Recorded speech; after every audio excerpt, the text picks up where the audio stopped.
She'd be like, "Hey girl, you want some sports? Yeah. Gonna make it sports and sweaty." Hey girl, you ready for some sports? This is the Sweet Nothings Sports Cast. Ba-da-da, ba-da-da. Alright, viewers. Let's be real. I'm going to open up first, with an apology for anyone who came here to actually talk about actual sports. Sorry, this isn't your week. Nope. We're going to talk, I'm going to give you, we could talk upsets here, but really, what's there to mention? College football, Virginia Tech got beat by East Carolina. That was an upset. Yeah, that was. Try not to keep yourself a weekly spot in our upset column, Virginia Tech. That's going to be shitty for you. Yeah, don't do that. Let's see, NFL upsets. San Diego beat Seattle. Cool, right? Mm-hmm. We could talk fantasy. I want to just briefly. Demarius Targaryen, 2-0. The Holly Llama picked up its first win this weekend. You know what he said to me? That's his fantasy team, by the way, just so you guys know. He turns to me, the Holly Llama, and he says to me, Gunga. Gunga Lunga. Gunga Dunga Dunga.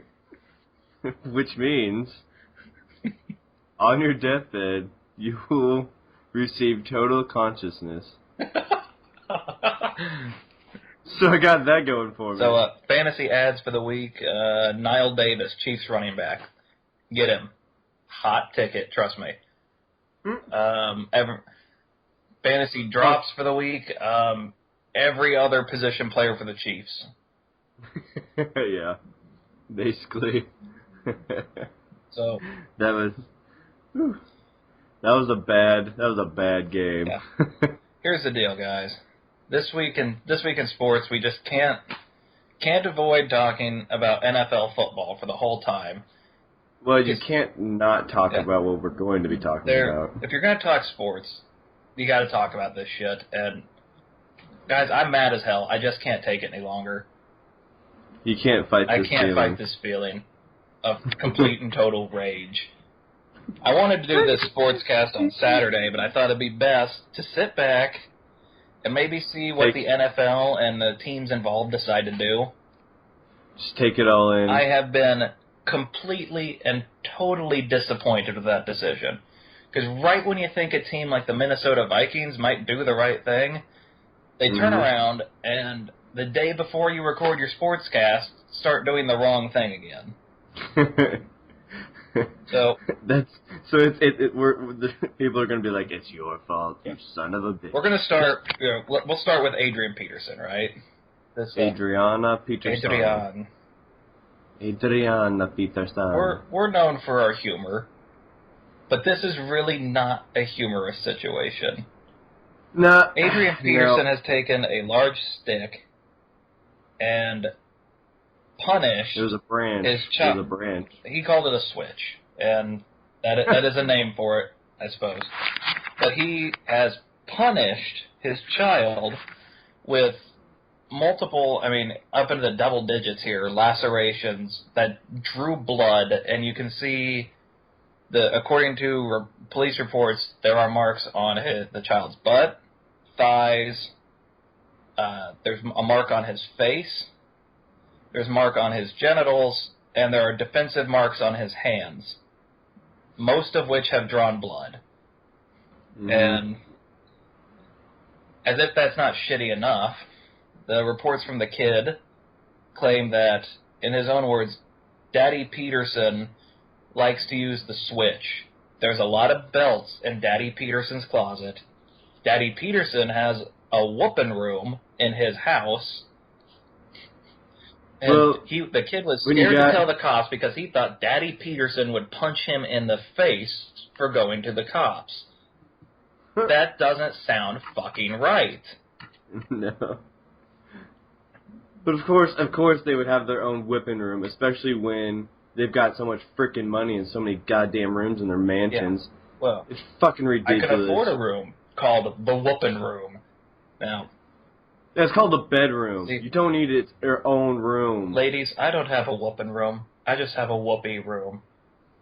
Whoopee! Okay, that's the one joke anyone is ever allowed to make in a child abuse news story.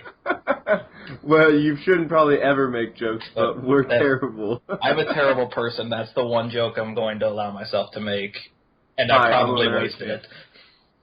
Hi, I'm American. I'm a terrible individual. Yeah, that's right.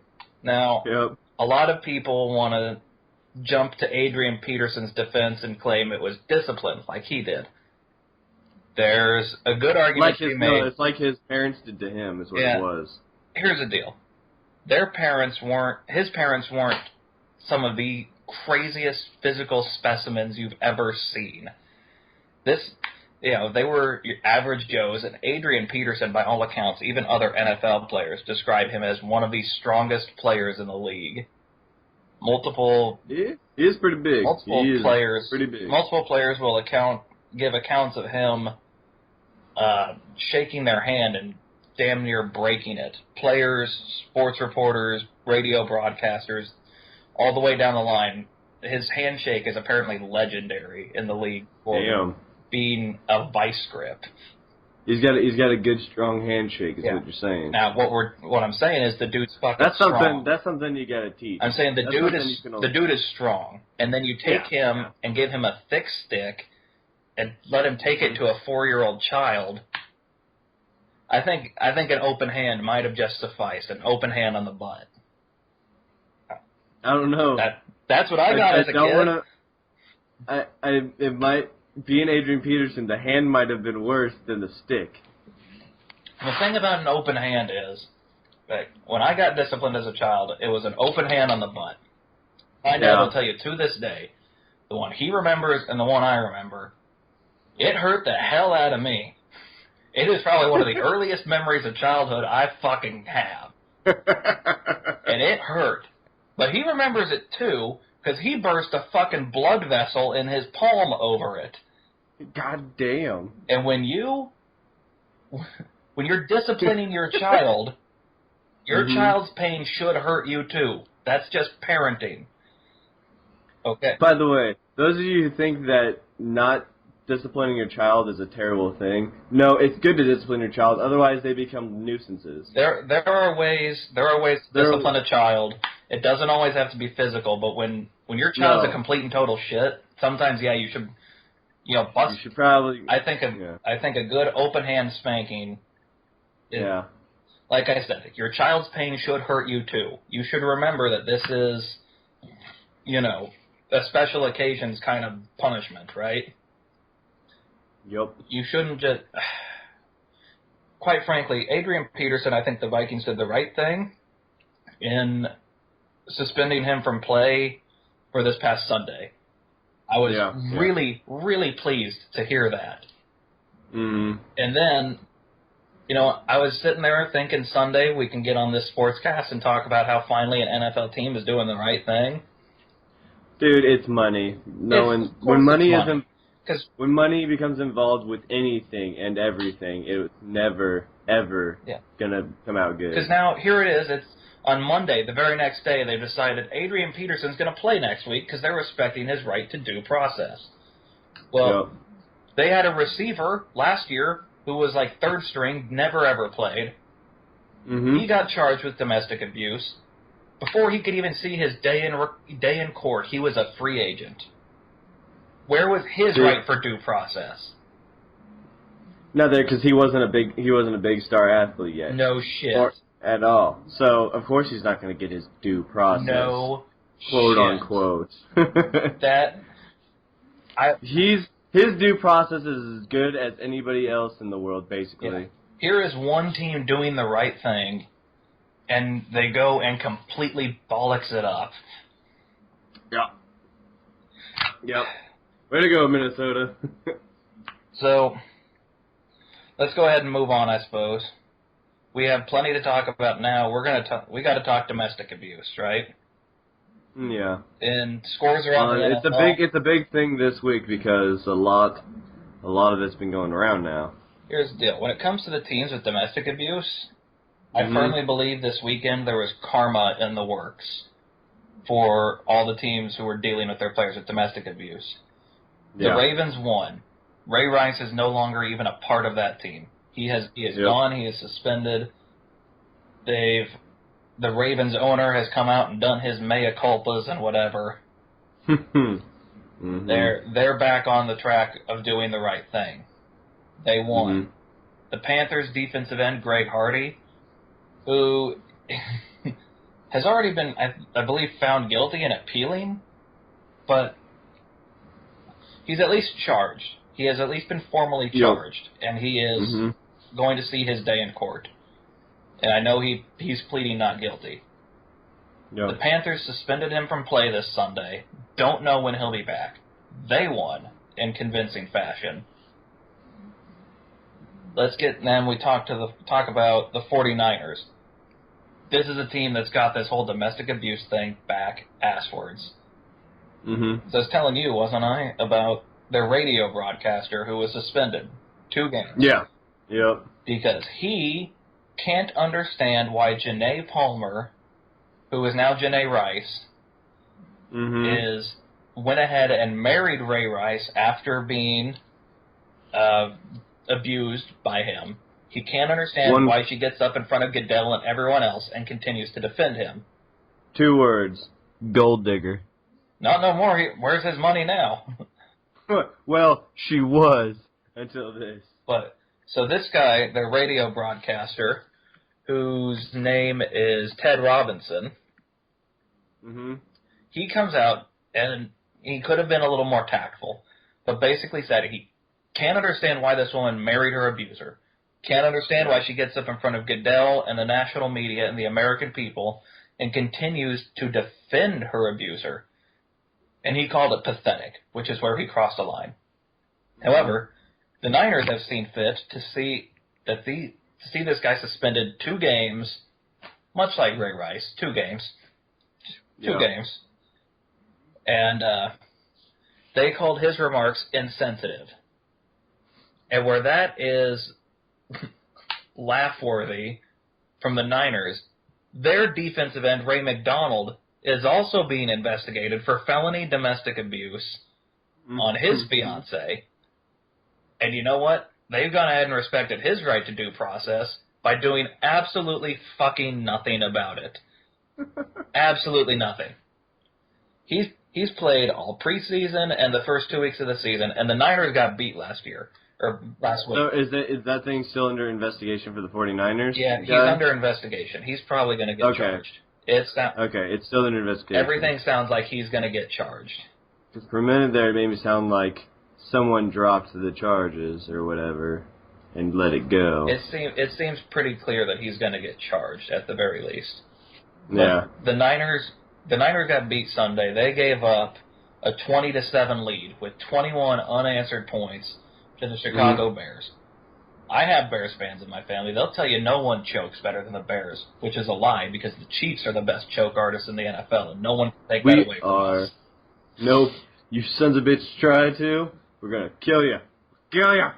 Also, I want to apologize to anyone who took my advice on betting their life savings on the spread for Denver, because if you did, you kind of just lost everything you own. So, my bad. Yeah. We beat the spread, but we didn't win. No, dude, it pissed me off when we didn't end up winning it there at the end. We were so close. But we were close. But guess what? I feel a lot better about this team now. They can play some football. Yeah, no kidding. They play football. We just had to get rid of half our team. Hey, Denver, we'll see you in Arrowhead, bitches. We'll see how you get out of that one. And I'll tell you what, you won't have Gene Steratore there to bail you out at the end of the first half again either. That was some bullshit. Back to domestic abuse. Back to domestic abuse. Let's hit this topic up one more time. Oh. That was wrong. Can we edit that out? That was bad. There's a terrible Can we edit that out? That was really bad. That was bad. That was... I feel immediately awful about that comment. The thing is, you didn't think about it, therefore it's not a terrible compliment. I just happened to make a pun out of it. I feel really legitimately awful about saying that.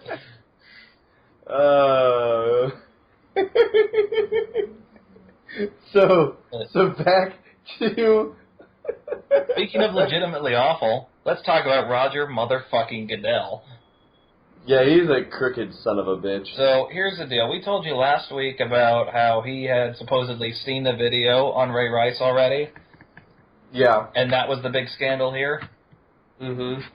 He has since claimed that this video for Ray Rice was such a big deal because the meeting he had with Ray Rice was very ambiguous and not quite like what he had seen on the video. He says Ray Rice made it sound less awful than it really was. The news from Ray Rice, who has no good reason to lie anymore, has said that he straight up told Roger Goodell he punched his fiance in that elevator. He says he didn't. No, that's a shitty pun. It says we've come too far. He says he didn't lie to Roger Goodell. He didn't try and hide the truth. He gave it straight to Roger Goodell and said, "I punched my fiance in that elevator," and that's it. So every indication here now says Roger Goodell should have seen the video before he handed down the 2-game suspension, had heard it straight from Ray Rice, should have known, without a doubt, everything there is to know about this case, and still decided it's a 2-game suspension until the public can see just how terrible it really was. And now this guy keeps getting caught in lie after lie after lie after lie about this. This is Roger Iron Fist Goodell. The guy who comes down hard with season-long drug suspensions, season-long suspensions for, felony assault, for Bountygate. He will give you a 16-game suspension for hitting a guy on the field harder than you're supposed to. But when you hit your fiance off the field, it's 2 games. Yeah, it's also like, what was that earlier? Someone was suspended indefinitely for pot smoking charges, and then at the same time is when the Ray Rice stuff came around, and Ray Rice was just like, it's only 2 games. Josh Gordon, right? Yeah. Here's my deal with that. Domestic abuse prior to the Ray Rice incident was not in the collective bargaining agreement, so there was no defined punishment. Whereas drugs had defined punishments for each offense, and Josh Gordon was on his 4th offense. You know what? It should never have to. It should never, ever have to. Any of those things should never, ever have to. But these guys have so much fucking money, they think they're high and mighty and shit. The problem here, in my mind, isn't these guys with money that think they're better than everyone. Yeah. There's a goddamn violence problem in the NFL. Not everyone's got it. There are plenty of players who play out their careers the right way. And, my first thought when I think about a guy who's definitely played the right way, it may be different for other people, but I think of Larry Fitzgerald with the Cardinals. Yeah. He's a superstar, and he has played absolutely the right way his whole career. I don't think I've ever heard anything bad about Larry. Larry Fitzgerald has been an absolute saint on and off the field. You know what? I really hope it stays that way, because there for the longest time, I thought Tiger Woods was a saint. Back before all that shit. Yeah, I know. And then all of a sudden it all blew up, and I was just like, no. Yeah. It's all been a lie. I know. They had that 30 for 30. They had a 60-minute thing on him. I know. Tiger Woods. I heard the news and. Yeah, no. It was bad. I liked Tiger Woods. I still like Tiger Woods. I want to see him win again because regardless of adultery off the field, it's not a violent crime or anything. He's a good golfer, and I want to see him get back to where he is. It's not, he hurt feelings. He didn't physically hurt anybody. He didn't punch his wife. He didn't go out and he wasn't going out and getting high on crack cocaine. It wasn't assault. he cheated. That's, you know, it happens to a lot of people. It's not right. It's not good. It shouldn't be punishable in sports. And it wasn't. And he's a good golfer. Is he a good person? Obviously not. He's a good golfer. He's the most dominant. He was the most dominant golfer we're going to see in our lifetime, and I really hope he gets back to where he was. Yep. Purely for sports reasons. Yep, purely for sports. 'Cause he's really the only reason why I would turn on golf. Yeah. What else do we have to watch in golf now? Rory McIlroy? I don't give a crap of that. As long as it's not Ricky Fowler. I fucking hate seeing him golf. Who's Ricky Fowler? He's the guy. That just tells you how much I know about golf. He's the guy with all the flamboyant outfits and the flat-billed hats, and he'll wear like bright pastel colors and. What a douche. He does. He dresses like a douche. He's a giant douche. He's he's a well above average golfer. But just when I see him, my immediate impression is I don't think I like this guy. Yeah, when you get that immediate feeling, you're just like, no. I don't think I would be able to hang out with this man. Yeah, I don't think I could be able to stand with this guy for a while. Oh, fuck. God damn it. You know who's really glad, though, in sports, to hear about all the problems in the NFL? Who? Atlanta Hawks GM, Danny Ferry. Did you hear what happened to this guy? No. Oh, God. He got in trouble. The Hawks were recruiting free agent forward Luol Deng, who ended up signing with the Miami Heat, because Luol Deng is the best you can do in this free agent class when you lose LeBron. Okay. And that's actually probably not wrong. But Luol Deng is pretty good. But yeah, Danny Ferry didn't want him because of his stats or, his skills. Mm-hmm. In an email that has now cost him his job voluntarily, he wanted him because Luol Deng has, and I quote here, a little bit of African in him. Oh, yeah. That's right. And you know who is flying? I totally forgot. You know who's flying totally under the freaking radar because the NFL is all up in the news? Danny Ferry and that little bit of African comment. Yeah, I now remember that being like on ESPN or whatever for like all of a day. Yeah. And then everything else. Then the Ray Rice scandal broke, and then suddenly the Adrian Peterson scandal broke, and now apparently with Adrian Peterson there's allegations of a second case of child abuse in June of 2013. Oh, good Lord. Now they're asking the son about everything, aren't they? Well, no, it's a different 4-year-old son. I haven't really looked into it much.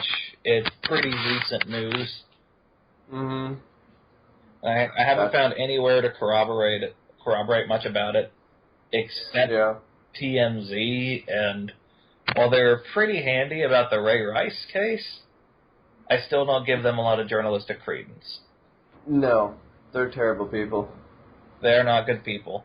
But like I said, in the Ray Rice case, they have the moral high ground all the way through. Mm-hmm.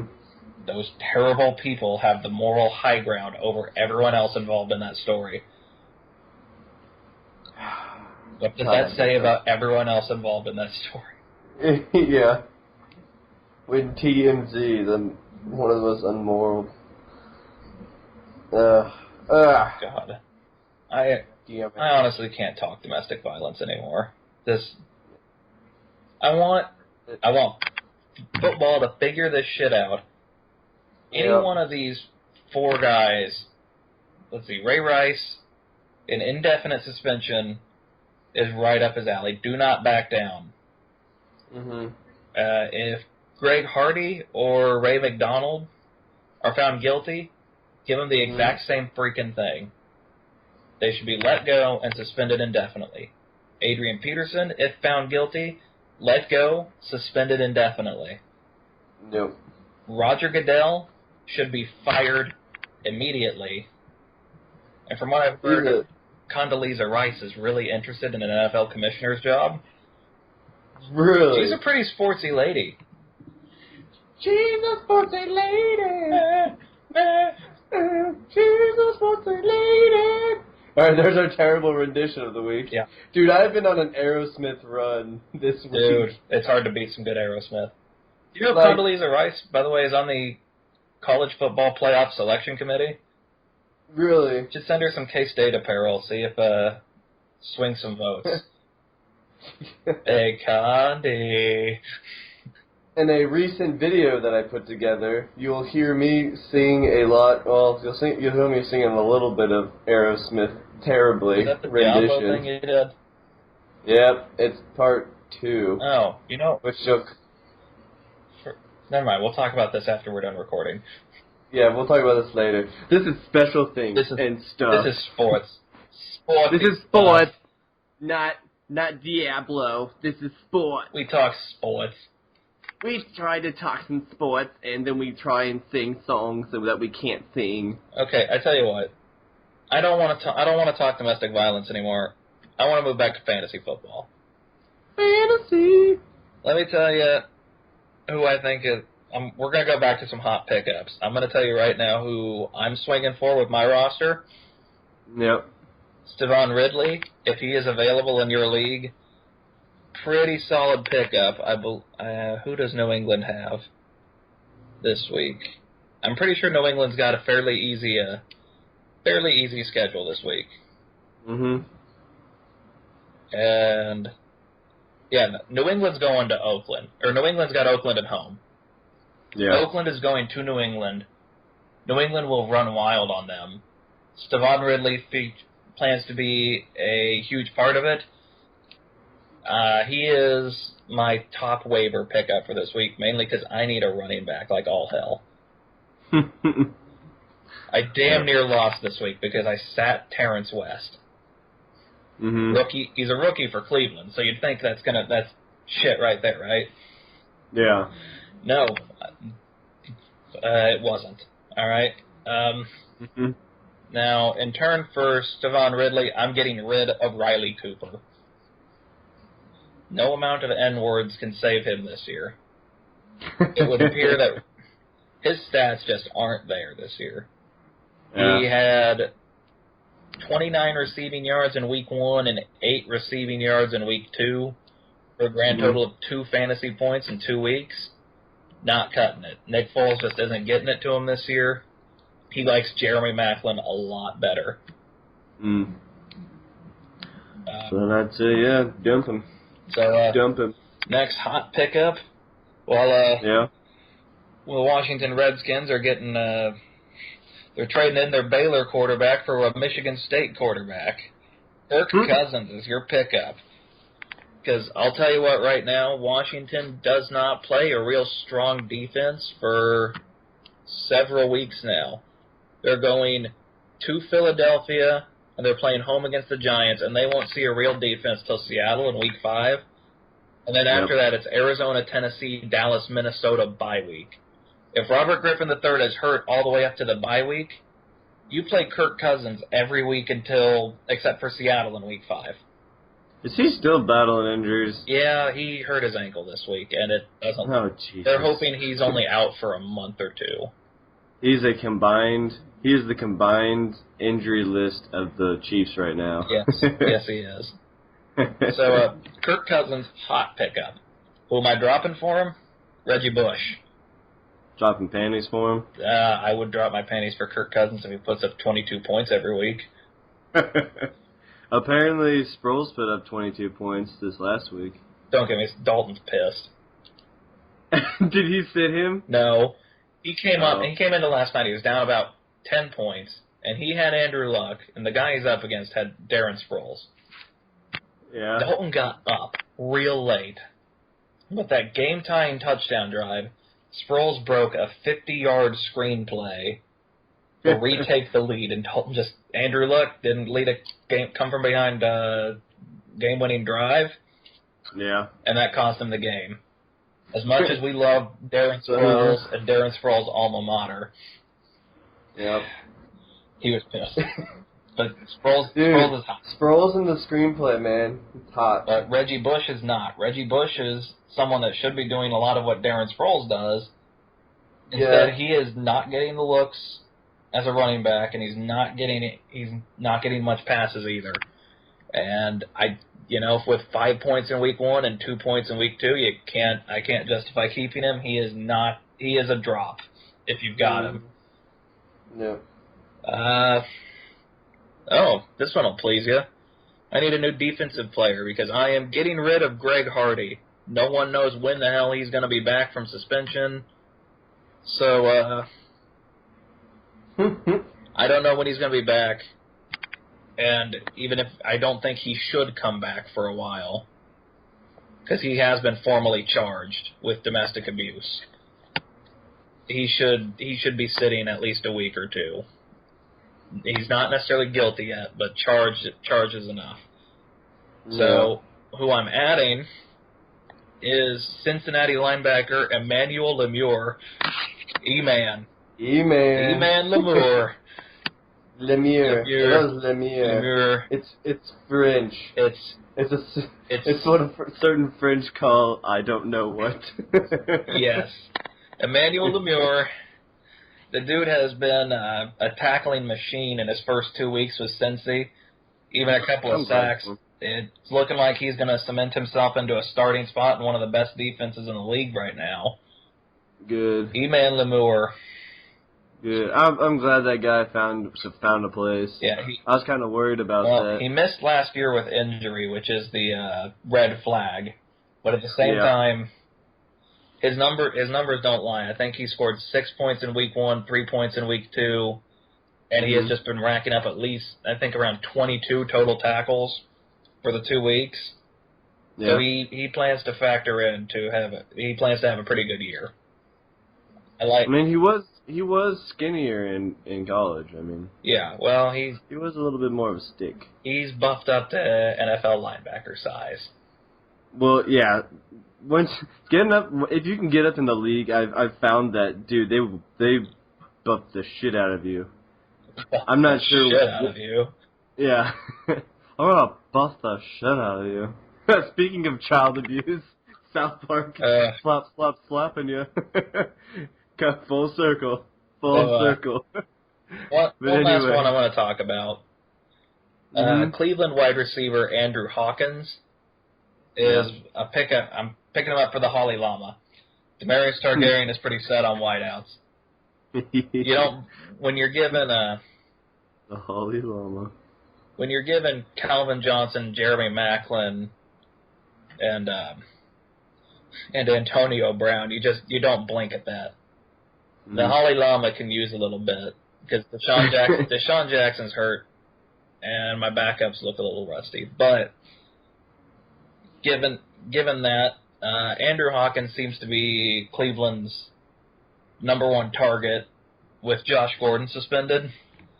He hasn't got a touchdown yet, but he's still put up good numbers. I think about 80 and 90 receiving yards in his first 2 weeks, or first 2 games, respectively. Yeah. And if he keeps that sort of numbers up, he's going to find the end zone at least 10 times this year. And when you look at that and you add a touchdown to any of those numbers, that's a damn good week out of a wide receiver. I think he's a solid pickup. In the meantime, dropping is Michael Floyd, Arizona wideout. He had 12 points against San Diego, but he dropped all the way down to 1 against the Giants. And if you look, his next few weeks, he's got San Francisco at home, a bye week, and they're playing in Denver. He doesn't seem to have a decent week scheduled for him until they they play Washington in week 6. So if you want him back for week 6, he's a pretty low risk drop right now. I don't think anyone's going to look at those games and say he's got it going on. No. So Michael Floyd out, Andrew Hawkins in. And let's see, how are we doing on time here? You know what? 56 mark, or 46. Let me go ahead and I think we're going to call it. I'm going to make my plug for Blue Moon Harvest Pumpkin Ale.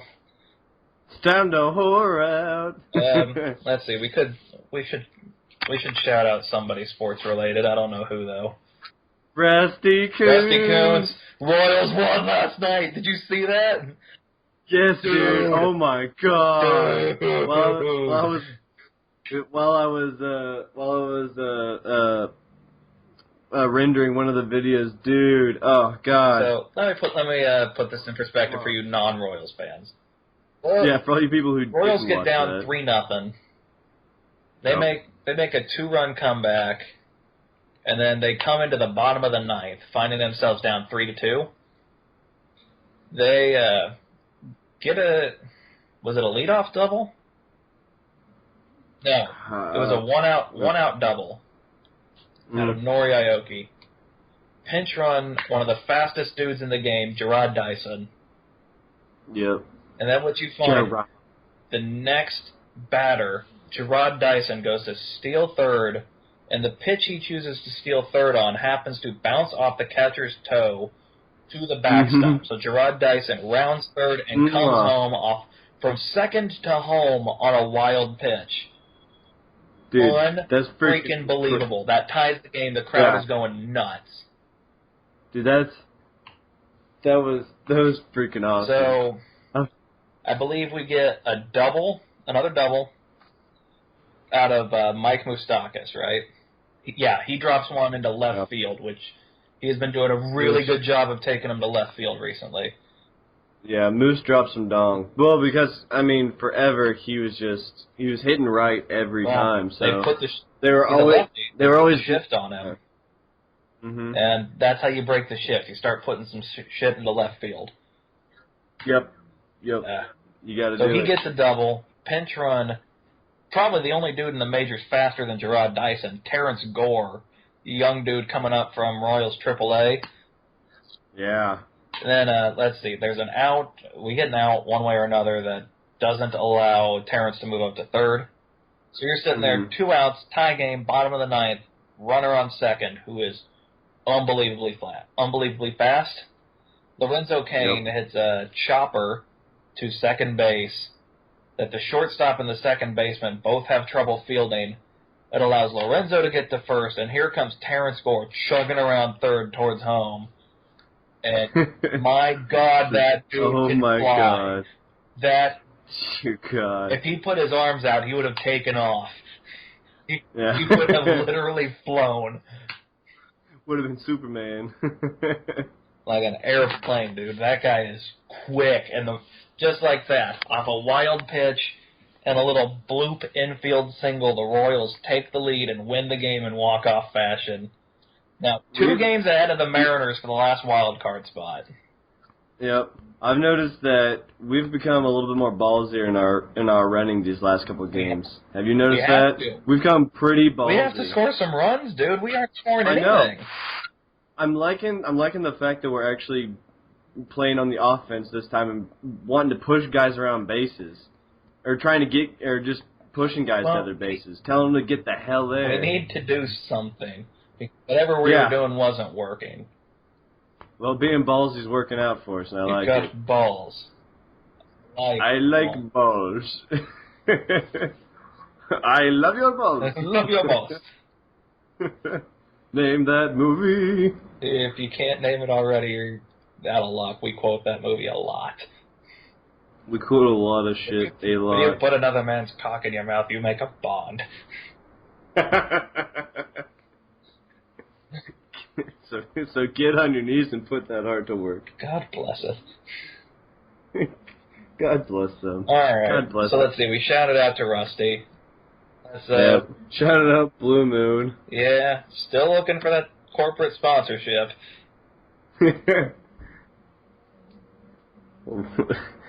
Blue Moon, we love your balls. We love your balls.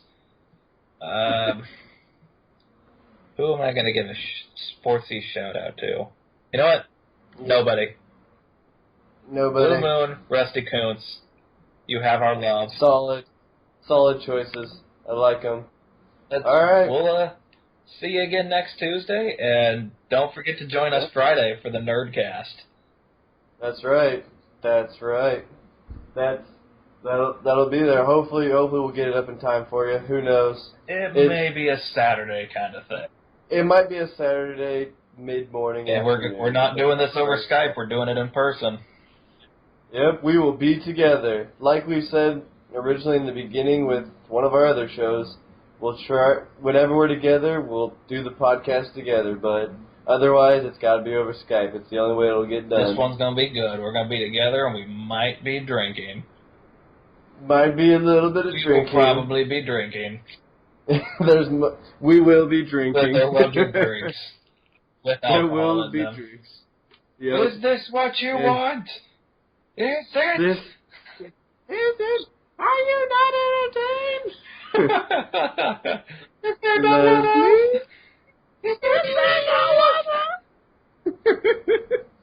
All right, guys. Good night, America. We'll see you later.